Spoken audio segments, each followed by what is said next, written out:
यूं ही थोड़ा ना कहा जाता है कि नीतीश कुमार को समझना मुश्किल ही है, नहीं नामुमकिन है।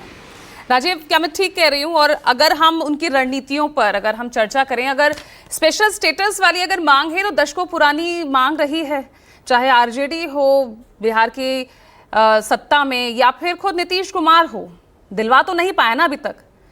स्पेशल पैकेज को लेकर भी जब 2015 में प्रधानमंत्री ने ऐलान किया था तब भी किस तरह से तीखे तंज और व्यंग कसे गए थे, और अब ये मांग फिर से की गई है। तो क्या लोहा गर्म है इसीलिए हथौड़ा मारा जा रहा है? कुछ इस रणनीति के संदेश, क्योंकि कल हेमंत सोरेन ने एक बहुत महत्वपूर्ण बात करी, आज वो उलगुलान कर रहे हैं, और ऐसे में उन्होंने ये बात कही कि उन्हें जानकारी मिली है कि टाइम से पहले विधानसभा चुनाव कराए जा सकते हैं।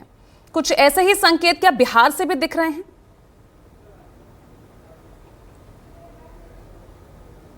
देखिए पूजा, देश में नीतीश कुमार अकेले ऐसे नेता हैं जिन्होंने अटल और आडवाणी की भारतीय जनता पार्टी में भी अपना दमखम बरकरार रखा और मोदी अमित शाह की नई बीजेपी में भी अपना दमखम बरकरार रखा।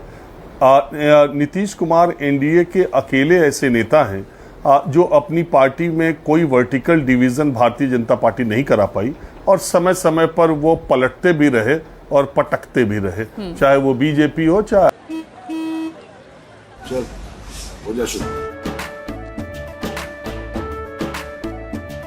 केसरिया से मन जोगी हुआ रे, दिल झूमे देखो पतवारा हुआ रे, दिल झूमे देखो पतवारा हुआ रे।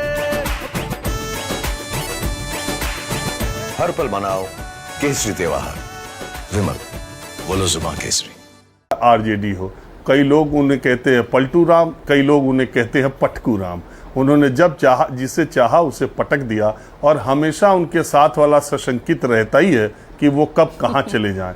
और ये पटकने का काम उन्होंने अपने पार्टी के भीतर भी बखूबी किया है, जो ऋषिकेश बता रहे थे। आपको याद होगा अभी 1.5-2 साल पहले की बात है, आरसीपी सिंह मुख्य सचिव थे, आईएएस अधिकारी थे, उन पर लंबे समय तक विश्वास किया, उन्हें राष्ट्रीय अध्यक्ष बनाया, वो केंद्र में मंत्री बने, और एक झटके में उन्हें पार्टी से निकाल दिया, ये कहते हुए कि वो बीजेपी से दूरियां नज़दीकियां बढ़ा रहे थे और पार्टी उनकी तोड़ने का खतरा बढ़ रहा था।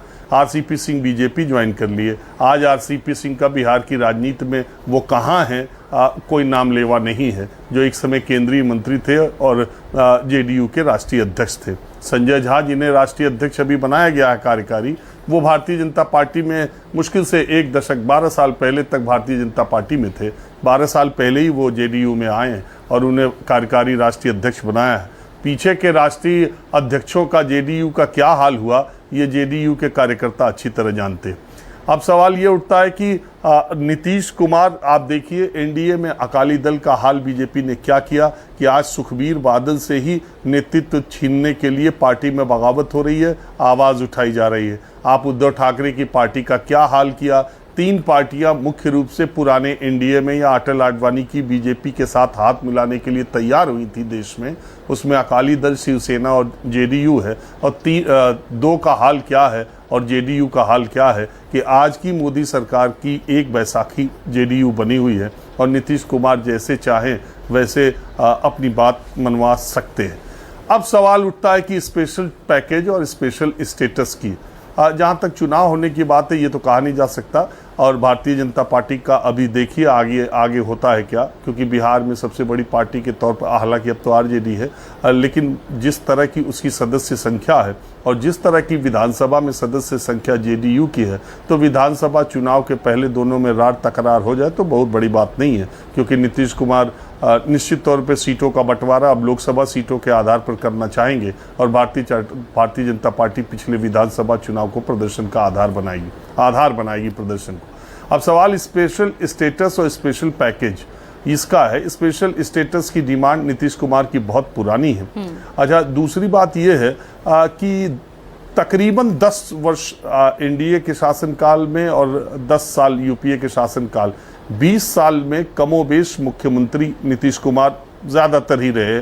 कुछ सालों को अगर आप हटा दें तो पिछले 10 साल से मोदी सरकार केंद्र सरकार में है, और करीब करीब वो भी एनडीए के साथ इस पूरे दौरान 2-2.5 सालों को हटा दें तो वो रहे हैं। तो इस सालों में स्पेशल स्टेटस पैकेज का क्या हुआ, जब चुनाव का 1 साल बचा हुआ है तब इसकी कोशिश क्यों नीतीश कुमार कर रहे हैं और क्यों अब ये बात कर रहे हैं। देखिए, स्पेशल स्टेटस और स्पेशल पैकेज की जो बात है उससे कई राज्यों को, नॉर्थ ईस्ट के कई राज्यों को, उत्तराखंड को, हिमाचल को, उसकी कुछ वित्त आयोग की शर्तें हैं। गाडगिल मुखर्जी का जो फार्मूला है उसमें केंद्र राज्यों को कितनी मदद देगा, कितनी % देगा, केंद्र की योजनाओं में कितनी देगा, टैक्सेस में कितनी, एक्साइज में कितनी छूट मिलेगी।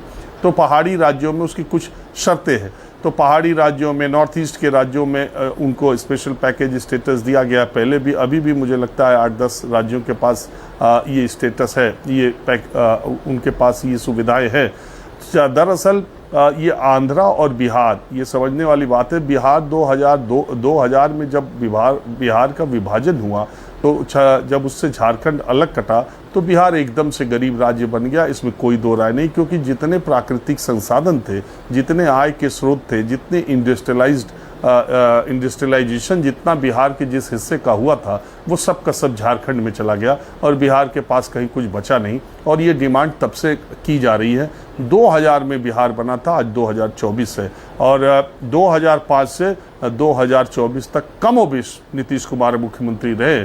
तो इसका मतलब क्या है ये बिहार की जनता अच्छे तरीके से समझती है। और आगे क्या होगा और इस पैकेज से, और प्रधानमंत्री मोदी न जाने कितनी बार बिहार में जाके कह भी चुके। अब आंध्र प्रदेश और बिहार, इन दोनों मुख्यमंत्रियों की, दोनों पार्टियों की स्थिति एक सी है। आंध्र प्रदेश को तोड़ करके तेलंगाना बनाया गया 2014 में।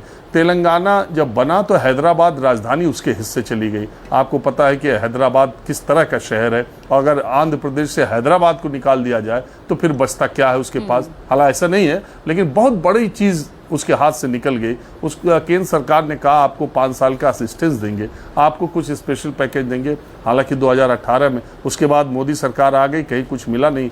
2018 में चंद्रबाबू नायडू इसी मांग पर वापस एनडीए से बाहर भी चले गए थे कि हमें कुछ नहीं मिला इस पर।